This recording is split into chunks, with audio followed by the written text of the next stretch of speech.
অতিথি এবং আমাদের শিক্ষক শিক্ষিকা সহ ছোট ছোট ভাই, আমি যেটা কথা বলে শুরু করবো তা হচ্ছে তরঙ্গ যেভাবে বললো যে তার অ্যাডমিশন জার্নি এবং ছাত্র জীবন যতটা রঙিন ছিল, আসলে আমার অ্যাডমিশন জার্নি এবং ছাত্র জীবনটা ততটা রঙিন ছিল না।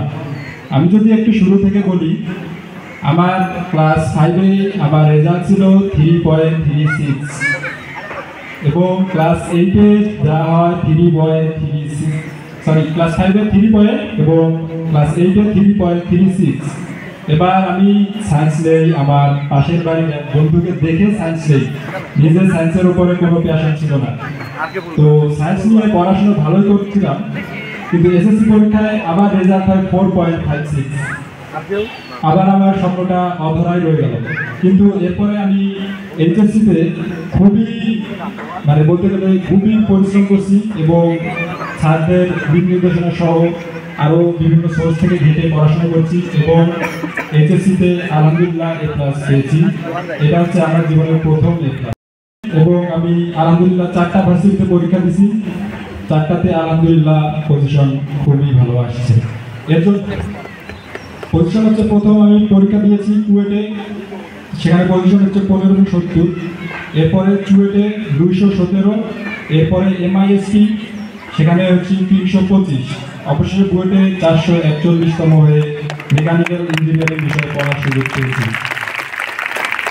তো আমার এই অ্যাডমিশন জার্নিতে আমি 3 জনের অবদান যেটা না বললেই নয়।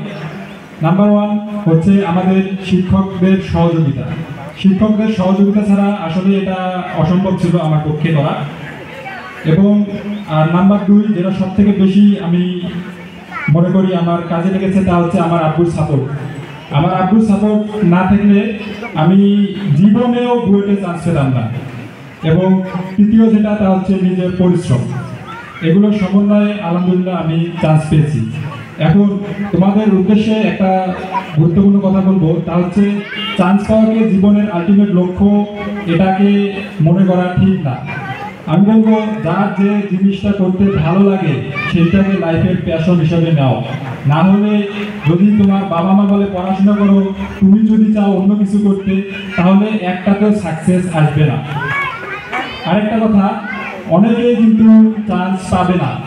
তোমাদের এখানে অনেকেই উপস্থিত আছো, তোমরা হিসাব করে দেখো এইচএসসি পরীক্ষায় দেয় কত লক্ষ শিক্ষার্থী এবং ভার্সিটিতে সিট কয়টা, এইসব হিসাব করে দেখবা খুবই কম সংখ্যক শিক্ষার্থী কিন্তু ভর্তি হওয়ার সুযোগ পায়। কিন্তু আমি তোমাদের এমএসএ শিক্ষার্থীদের উদ্দেশ্যে একটা কথা বলবো, তা হচ্ছে তোমরা যেন অ্যাডমিশন শেষ করার পরে এই আফসোসটা না হয় যে আমি চেষ্টাই করি নাই, যেন চেষ্টায় কোনো কমতি না থাকে।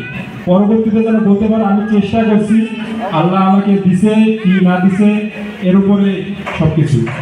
তো চেষ্টা করবা এবং আশা করি সবাই খুবই ভালো একটা ভার্সিটি বা জীবনের আলটিমেট টার্গেটে পৌঁছাতে পারবা।